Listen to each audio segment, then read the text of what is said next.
Let's talk about the PDT rule. How do you get over it? Should you get over it? What brokers does it matter for? All of this stuff I want to talk about in this video. Stick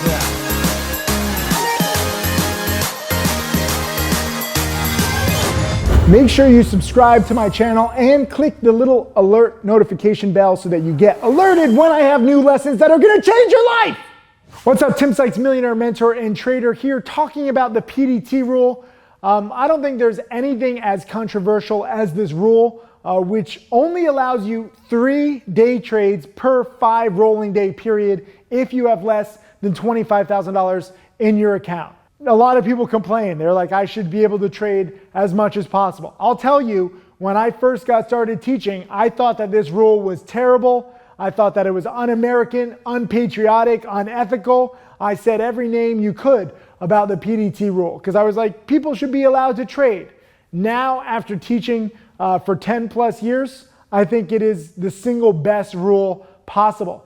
Because sadly, after teaching for 10 plus years, I have 5 millionaire students. I have dozens of students earning 6 figures, but a lot of students and a lot of non-students I see struggling over trading. They take this trade, they take that trade, they take this trade, they take that trade.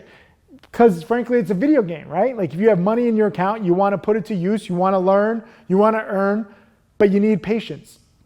And the PDT rule gives you that patience. Also, I should mention, you get 3 day trades, which means like in, out, in, out, in, out. 3 trades, 3 day trades per 5 rolling day period, meaning Monday to Friday, or Wednesday to Wednesday if you want to count the weekend. But you have unlimited overnight trades. You can take an overnight trade every single night. You can take 2 overnight trades every single night if you want to. And frankly, I know some people that don't like trading overnight. There's added risk because yes, anything can happen, news can come out, but I love overnight trades, whether I'm buying the first green day on an earnings winner that usually has legs for 2, 3, 4 days, or shorting the first red day on a pump and dump, where usually that's the beginning of the end and it's good for 2, 3, 4 days. I really like overnight trades. Obviously, there are some intraday trades. I love morning dip buys, waiting for like a 20, 30, 40% dip near the market open and then selling within a half hour.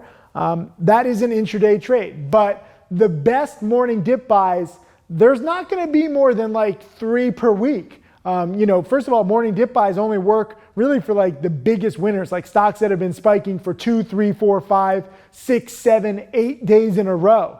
And you're dip buying into that first panic and then it usually bounces and then it kind of peters off. It's like a bouncing ball. But that first panic you should be ready for. But again, there's not usually more than 1 or 2 stocks like that in any given week. If you're going to partake in that strategy, you have more than enough day trades.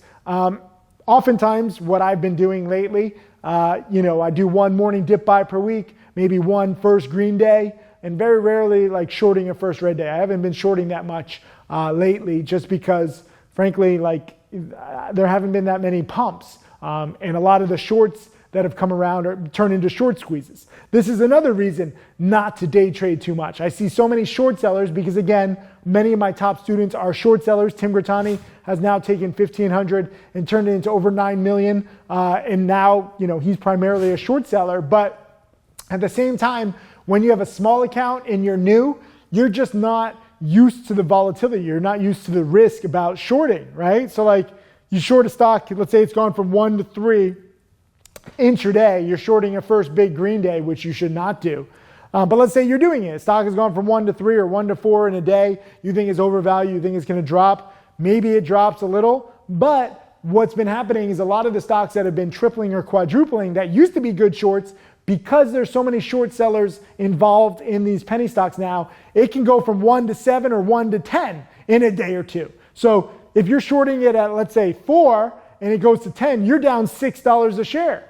You only put in $4 a share. You can lose more than you put in short selling. And you should not be shorting first green days. You should be shorting first red days. And first red days, what I mean by that is like, let's say a stock has been spiking 5, 6, 7 days in a row, green, green, green, green, green. Then one day, maybe the pump promotion emails run out, maybe, I don't know, the volume just drops just because nobody wants to buy a stock up that much. But for whatever reason, let's say the stock is down like 30 cents or 50 cents or 2 or 3% usually. It doesn't usually drop right away. Like it doesn't collapse right away because there's usually too much momentum in any pump or promotion. But you'll get like a little change in momentum and it'll create the first red day. It pays not just a short intraday on that first red day, but to hold overnight as more people who are not as meticulous as maybe you or I, knowing these patterns, might be. And they'll put in their sell orders at the market open and you'll have a gap down and a morning panic on day 2. So again, that is an overnight trade. So that's not subject to the PDT rule. So if you focus on morning dip buys, yes, those morning dip buys are subject to the PDT rule. So I'll give you that. But like I said, there's not many of them. There's not going to be more than like 3 great morning dip buys in any given week. And if there are, guess what? You can have 2 brokerage accounts. If you're under 25,000, let's say you have 5,000 at one broker and 5,000 at another. You only have $10,000. But you split it between 2 brokers. Now you have 6 day trades per week, which is more than enough to trade responsibly.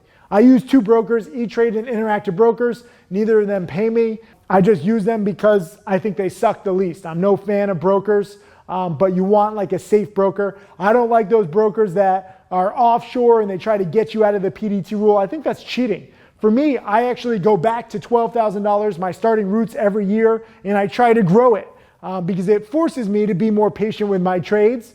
And frankly, that's a good thing. I have an overtrading problem too. I'm not just a trader and a teacher. I'm also an addict. I'm like an alcoholic bartender and I'm trying to teach you, from the error of my ways. Leave a comment underneath this video. Do you undertrade? Do you overtrade? Or are you just learning? I'm curious. A, B, or C? Which one do you think? And I'll tell you, a lot of overtraders don't even realize that they're overtrading. Even if you look at my latest millionaire student, Mark Crook, who's now over $1.5 million in profits, early on, when he was up like, when I say he was up like $500 or $400,000, we looked at all of his trades. We found that it was something like 90% of his trades, his profits come from 6% of his trades because he chooses really good trades sometimes, but then he overtrades. And I have the same problem. And most traders that I teach have this problem. I would rather you undertrade. I would rather you miss a trade and be like, oh, I saw it, but I missed it. For whatever reason, whether it's the PDT rule, whether life got in the way, maybe you were just too scared to take the trade. But I think that's a good problem to have rather than somebody who's like, they have their finger on the trigger. They're like, what about this? What about this? What about this? Because they're not disciplined. They're not patient. And discipline and patience are required if you truly are going to make it. So I think the PDT rule is good for giving you that patience, forcing that patience on you, especially when you're new, especially when you have a small account. Because it doesn't matter really if you can grow an account from 2,000 to like, let's say 28,000. That's nice, but that's not gonna be life-changing money. If you actually learn my process, if you actually learn my strategy, you can turn 2,000 into many more thousand. I don't know whether it's gonna be 50,000 or 100,000 or a million. I'm not gonna guarantee you profits. I'm not gonna say you're definitely my next millionaire student, but to grow your account exponentially, you're gonna need to trade less. Not every single trade in the world. That's just gonna make you frustrated. That's gonna suck up your time. It's gonna suck up your account. I've seen this, like I said, I've been trading now for 20 plus years. I've been teaching for 10 plus years. So I've seen a lot. And trust me, you might hate the PDT rule right now. You probably think that I'm an idiot for saying that the PDT rule is good. But in time, if and when you make it as a trader, you will realize and you will recognize this rule is a good thing when you're first starting out, and it's gonna force you to get over that hump, okay? I can compare it to like swimmers where they wear like ankle weights. Like if you look at Olympic swimmers, how do they train? They don't just go swimming. They put extra resistance on their ankles while they swim.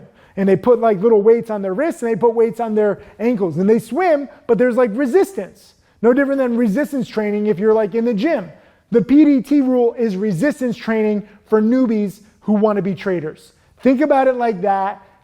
Do what you have to do to be patient, to choose only the best setups under the PDT rule, or get 2 brokerage account, so you have 6 day trades per week, but at least you're not going to be doing 20 or 30 or 50 trades per week. I know some traders who do 100 trades per week. That is too much. That's not going to get you rich. Learn what works. Be thankful for the PDT rule. Again, leave a comment underneath whether you undertrade, overtrade, or you're just learning. I'm curious your answer.